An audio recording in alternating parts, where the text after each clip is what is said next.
जी जुड़े हैं हमारे साथ यहाँ पर। अभिनय जी, बहुत-बहुत स्वागत है आपका। यहाँ पर हम सब जानते हैं कि अभिनय जी अभिनय मैथ्स के फाउंडर हैं और तमाम स्टूडेंट्स को फ्री में भी वो कोचिंग देते हैं, पढ़ाते हैं। तो यहाँ पर उनका पक्ष जानना भी बहुत ज़रूरी हो जाता है। तो सबसे पहले आप बात कर लें, रेलवे का प्रोटेस्ट आप जानते हैं कि एक प्रोटेस्ट, एक मुहिम रेलवे के स्टूडेंट्स की तरफ से इस वक्त चल रही है, जिन्होंने आरआरबी ग्रुप डी का एग्जाम दिया था। वो एग्जाम 3-4 साल में हो पाया, लेकिन अब जाकर जब उसका रिजल्ट आया, उसके बाद छात्रों की मांग है कि वेटिंग लिस्ट को आप जारी करें ताकि और छात्रों को मौका मिल सके। यहाँ पर अभिनय जी, आपका पक्ष अगर मैं जानना चाहूँ।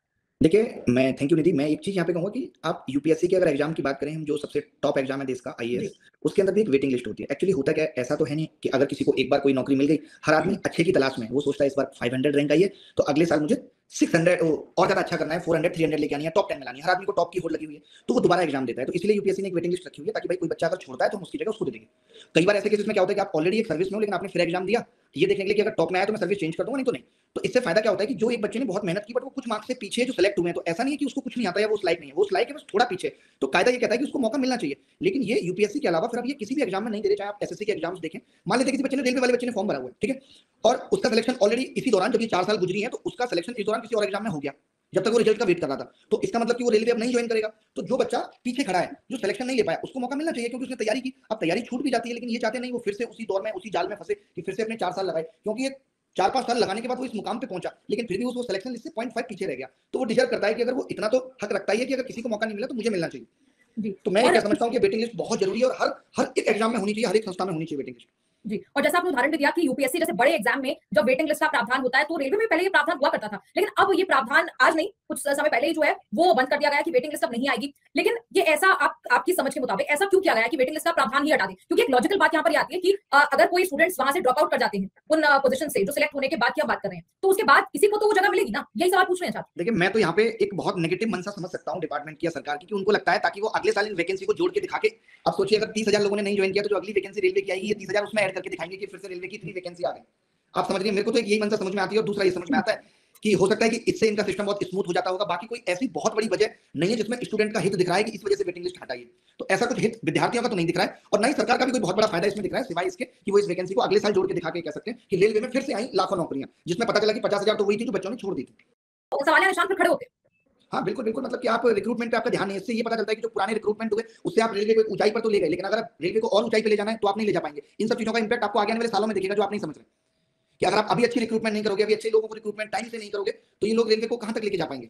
ये बहुत बहुत दुख का विषय है कि ये उतने दूरदर्शी नहीं हो पा रहे हैं, उतना फ्यूचरिस्टिक नहीं सोच पा रहे हैं, उतनी दूर का नहीं सोच पा रहे हैं। और रेलवे का इसी 2019 की खासतौर पर भर्तियों का जिक्र करते हुए स्टूडेंट से कहते हैं कि 5 वर्षीय योजना आपने इसे बना दिया है कि 5 वर्ष लग जाते हैं, 5 साल करीब लग जाते हैं कि ये भर्ती होने में, इसकी प्रक्रिया होने में 5 साल लग जाते हैं। तो अगर हम टाइम फ्रेम की बात करें, क्योंकि आज वेटिंग लिस्ट की बात जरूर हो रही है, लेकिन आप भी जानते हैं, आप भी जुड़े हुए हैं स्टूडेंट से, कि वेटिंग लिस्ट को लेकर तो आज बात उठी, लेकिन उसके पहले कई जो बात है वो सामने आती रही है। सब पहले एग्जाम को लेकर बात होने लगी कि एग्जाम टाइम पर नहीं हुआ, कोरोना का हवाला दिया गया, फिर रिजल्ट को लेकर छात्रों को मुहिम छेड़नी पड़ी। तो फिर ऐसे में छात्र पूछते हैं कि हर चीज के लिए अगर हमें प्रोटेस्ट करना पड़े, हमें सोशल मीडिया पे पहले आना पड़े, उसके बाद सड़कों पर आना पड़े। पिछले साल का प्रोटेस्ट हम नहीं भूले हैं, किस तरह पिछले साल बिहार से जो प्रदर्शन शुरू हुए थे। जी बिल्कुल, बिल्कुल। नहीं, एकदम सही बात करी है कि 5 साल में आप सोचो कितने लोगों की तो उम्र निकल जाती है, कितने लोग उस दौर से बाहर हो जाते हैं, कितने लोग हताश होकर नौकरी की तलाश छोड़ देते हैं, वो किसी और राह पे चले जाते हैं, कितने लोगों का जीवन इससे बिखर जाता होगा जो हम नहीं देख पाते हैं। कितने सारे लोगों की शादियां से लेकर के आदमी अपने जीवन को आगे बढ़ाता है। जिसने 20 साल की उम्र में तैयारी स्टार्ट की होगी, वो अपने माँ बाप को क्या जवाब दे? बच्चों के माँ बाप किस तरीके से उन्हें पैसा उधार लेकर के जमीन गिरवी रख के पढ़ाते हैं कि इसकी नौकरी लग जाएगी। जबकि ये जितने भी एग्जाम है, जब देश का सबसे बड़ा एग्जाम आईएएस 1 साल में कंप्लीट हो जाता है, और हर साल उसकी डेट आती है, नोटिफिकेशन आता है, प्रॉपर डेट पे एग्जाम होता है, प्रॉपर डेट पे उसका प्री प्लस मेन सब कुछ होता है, तो बाकी के एग्जाम्स क्यों नहीं हो सकते? और अब तो सारे कंप्यूटराइज्ड है, कंप्यूटर सिस्टम है, जगह जगह इतनी लैब है, एसएससी भी अब तो ठीक तरीके से एग्जाम करा रहा है। तो मुझे लगता है कि रेलवे इस चीज पे ध्यान ही नहीं दे रहा, और रेलवे की सरकार भी इस चीज पे ध्यान नहीं दे रही कि एक समस्या नहीं है, ये वेटिंग लिस्ट तो एक बहुत छोटा मुद्दा जो अब आया है। एग्जाम टाइम पे कराने से लेकर के, नकल रोकने से लेकर के, एग्जाम में तमाम तरीके की दिक्कतें हैं। अब इन लोगों ने क्या किया है कि ये लोग आसान पेपर पूछने लगे हैं। उससे क्या होता है, जब पेपर आसान आता है तो बच्चा आवाज भी नहीं उठाता है, उसके सामने भी अगर कहीं नकल हुई हो तो आवाज नहीं उठाता, वो कहता है कि छोड़ो यार, मेरा पेपर तो अच्छा हुआ है। पहले ये होता था कि पेपर ठीक तरीके से आते थे। जैसे मैं अगर एसएससी की बात आपसे करूं, क्योंकि मुझे एसएससी में ज्यादा चीजें बहुत करीब से देखता हूं, तो मैं कहता हूं कि अगर आप किसी को खाना दे रहे हो तो उसके परोसने के तरीके हैं। आप ऐसा नहीं उसके मुंह पे फेंक के मार दोगे। आज ये लोग इतने बेशरम हो गए कि अपने नोटिफिकेशन में एग्जाम का पूरा कैलेंडर जारी नहीं करते। क्या ये गलत नहीं है कि ये नोटिफिकेशन के टाइम पे ये बताएं कि एग्जैक्ट इस डेट पे एग्जाम होगा? जब हम कोई नया प्रोडक्ट भी लॉन्च करते हैं मार्केट में, तो उसकी प्राइस लिस्ट आती है, उसका वजन आता है, उसके सारे टर्म्स एंड कंडीशन आते हैं। बट ये लोग नहीं, ये तो सीधे प्रोडक्ट लॉन्च किया और प्राइस डाल के कहते हैं पैसे दे दो, अब प्रोडक्ट कब डिलीवर होगा पता नहीं है, प्रोडक्ट के अंदर क्या मिलेगा ये पता नहीं है, प्रोडक्ट की समय सीमा तय नहीं है, कब मिलेगा। ये कितना गलत है सोचिए। जब आप नोटिफिकेशन निकालते हो तो आपकी जिम्मेदारी बन जाती है उस नोटिफिकेशन को निकालने के बाद कि किस किस डेट पे आपको एग्जाम लेना है और कब तक ये ज्वाइनिंग करा देनी है। हम लोग अपने टाइम पे ये सुना करते थे कि जिस दिन नोटिफिकेशन निकल जाता है, सरकार के ऊपर ये लायबिलिटी आ जाती है कि अब जब पहले बजट फाइनल होता होगा तभी तो नौकरियां निकलती हैं। तो आप भी जानते होंगे, हम तो यही सुनते थे अपने टाइम पे कि बजट फाइनल हो गया जी, इतना बजट है तो इतनी नौकरियां निकाल दो। तो ये समझ में नहीं आता कि ये बजट खा कौन जा रहा है? जो 2019 में रेलवे के लोगों को नौकरी देने के लिए आया था वो कहां गया? क्योंकि उसका इस्तेमाल तो अभी तक हुआ नहीं, क्योंकि ज्वाइनिंग ही नहीं मिली लोगों को। आप समझ पा रही हैं मैं क्या कह रहा हूं?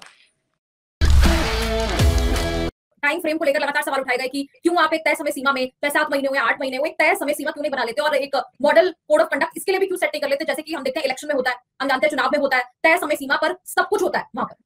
बिल्कुल, बिल्कुल नहीं, वही मैंने कहा कि जब हम चुनाव इतने बड़े देश में एक साथ करा सकते हैं, तो ये एग्जाम क्यों नहीं करा सकते? उसके पीछे यही समझ आता है कि हम एफर्ट नहीं लगाना चाह रहे। हमारी मंशा उस तरीके की नहीं है कि जल्दी से हो। हमें लग रहा है जैसे चल रहा है ठीक है, कोई बात नहीं, 5 साल में नौकरी मिल गई, इनको जोड़ के आगे दिखा देंगे।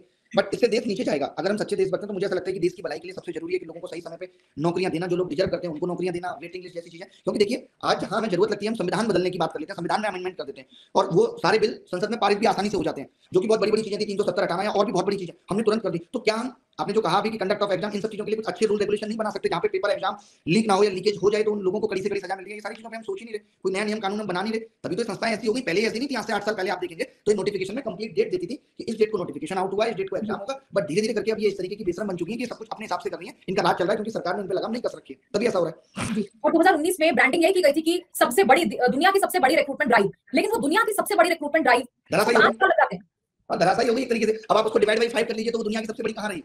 अगर उसे डिवाइड बाई 5 कर लें तो दुनिया की सबसे बड़ी क्या रही है? कौन सी बात हुई कि हमने 1 लाख वैकेंसी निकाल दी, लेकिन हम 10 साल में फिल करेंगे।